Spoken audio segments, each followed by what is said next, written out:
Assalamualaikum warahmatullahi wabarakatuh. Jumpa lagi dengan saya Ageng Giwi di Ageng Giwi TV dan pemirsa seluruh Indonesia. Nah, masih bersama dengan Profesor Bambang Saputra. Nah, kali ini pembahasannya adalah nih Prof, pembahasan anak muda. Pertanyaannya banyak banget, aku nggak bisa menyebutin pertanyaan dari teman-teman yang datang masuk di email kita. Nah, intinya membatalkan puasa nih Prof. Satu, misalkan apabila kita bersikat gigi, apakah itu batal ya? Terus berikutnya, apabila kita sakit atau sengaja menyuntikkan vitamin ke dalam urat misalkan ya. Berikutnya misalkan maaf nih, yang sakit mungkin sakit perut memasukkan alat ke dubur ya rasanya ya gitu, maksudnya seperti obat-obatan, terus mungkin dia memasukkan telinga kayak gitu. Nah, apakah dari kelubang 5 itu yang dimasukin cairan atau mungkin sejenisnya apakah itu membatalkan puasa, Prof? Kira-kira apa aja nih yang membatalkan, yang tidak membatalkan? Nah, kayak gitu. Baik, jadi sebagaimana puasa adalah menahan diri dari hal-hal yang membatalkan puasa.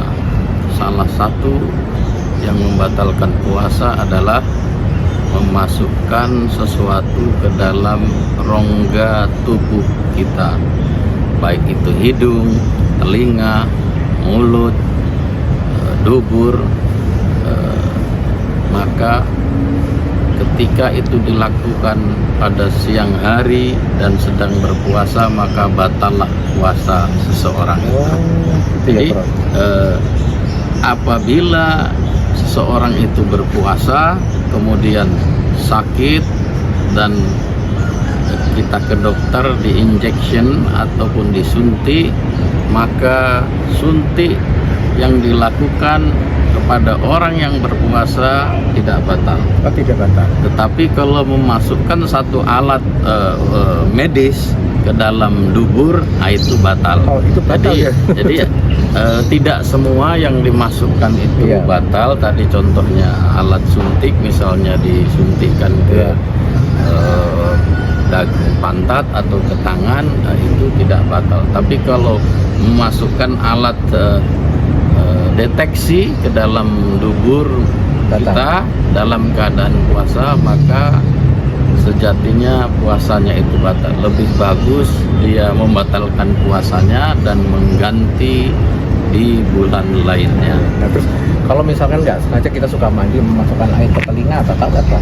Kalau kita memasukkannya untuk apapun alasannya, kalau ke dalam telinga maka batal, kecuali dalam konteks pengobatan, misalnya memang telinga kita sedang sakit, terus ada waktu berkala atau jenjang waktu sehari 3 kali harus meneteskan cairan obat ke dalam telinga, maka puasanya tidak batal. Tapi kalau dia sehat-sehat saja, telinganya tidak ada sakit dan sempurna, ketika dia puasa di bulan Ramadan dengan penuh kesengajaan memasukkan satu benda ke dalam telinga, maka sejatinya puasanya itu batal.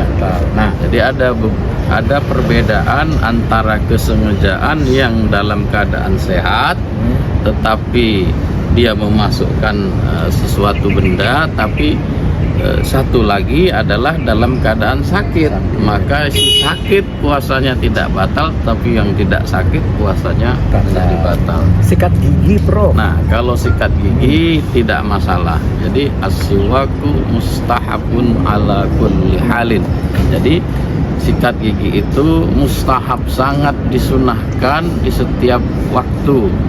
Jadi pengecualian untuk sikat gigi, orang sebanyak-banyaknya sikat gigi itu kan sehari 3 kali. Nah, jadi kecuali sikat gigi yang berlebihan, setiap setengah jam sikat gigi, setiap setengah jam sikat gigi dengan maksud dia mungkin ingin menyegarkan mulutnya atau rongga mulutnya, maka jangan dilakukan karena bisa membatalkan puasa. Jadi ketelen. Apalagi sampai ketelen, maka udah pasti batallah puasanya. Jadi kalau sikat gigi itu boleh dalam batasan yang wajar. Jadi tidak berlebihan sikat gigi berkali-kali hanya untuk bagaimana mulutnya itu senantiasa segar, tenggorokannya senantiasa basah, maka batallah puasanya. Tapi kalau yang wajar dalam bilangan interval yang biasa dilakukan sebagaimana manusia lainnya, pagi, siang, sore, atau berkumur dengan cairan yang menyegarkan mulut, maka dia tidak batal puasanya Selama tidak ketelan. selama tidak ketelan. Jadi harus Kemudian dijaga banget ya. yang penting lagi dalam hal ini adalah bagaimana menjaga diri untuk tidak membatalkan nilai puasa kita. Tentu kita harus menjaga lisan kita, pandangan kita, hati kita untuk tidak terlibat dalam kemaksiatan, untuk tidak melakukan hal-hal yang tercela, untuk tidak berkata-kata yang tidak baik, untuk tidak memandang sesuatu yang dilarang oleh Allah, dan tidak mendengarkan berita-berita gosip, sesuatu yang bukan fakta, maka sejatinya akan membatalkan nilai puasa kita. Jadi sehari kita berpuasa menahan lapar, haus, tetapi tidak bernilai ibadah apabila hal-hal yang tercela kita lakukan, menggosip, menggunjing, dan lain sebagainya. Mungkin itu yang lebih penting. Sebagai satu hal yang harus digarisbawahi adalah di luar hal-hal yang membatalkan puasa, ternyata ada tindakan, ada perbuatan, ada perilaku yang membatalkan nilai-nilai puasa kita kepada Allah. Dan itu yang harus dijaga, diawasi agar puasa kita bernilai ibadah yang maksimal, yang utuh, kita persembahkan kepada Sang Pencipta dengan penuh ketulusan. Iya pemirsa, terima kasih Profesor Bambang. Mari kita bersama di bulan Ramadan ini kita mencari pahala yang berkah sebanyak-banyaknya. Karena di bulan Ramadan ini adalah bulan di mana kita penuh keberkahan, penuh ampunan. Jadi mari kita bersama-sama untuk menjalankan ibadah puasa dengan sebaik-baiknya. Selain itu kita puasa juga harus sholat 5 waktu. Kalau Ya, misalkan jadi kita kewajiban puasa ini banyak orang terkadang lalai mengejar puasa tapi meninggalkan sholat. Nah tentunya kewajibannya ini bersamaan. Jangan sampai meninggalkan sholat, melaksanakan hal-hal yang mengejar sesuatu puasa yang sifatnya aksesoris, misalnya ngabuburit, asmara subuh sehingga tidak sholat subuh dan lain sebagainya. Nah, kerjakanlah sesuatu yang wajib di bulan suci Ramadan dan perbanyak segala yang sunnah di bulan Ramadan sehingga kita akan mendapat ganjaran berlipat-lipat kali di hadapan Allah Subhanahu wa taala. Profesor Bambang, terima kasih banyak Ya, kulturnya, semoga sangat bermanfaat. Amin ya, pokoknya ikuti saya terus Ageng Kiwi dan pemirsa seluruh Indonesia di Ageng Kiwi TV. Assalamualaikum warahmatullahi wabarakatuh.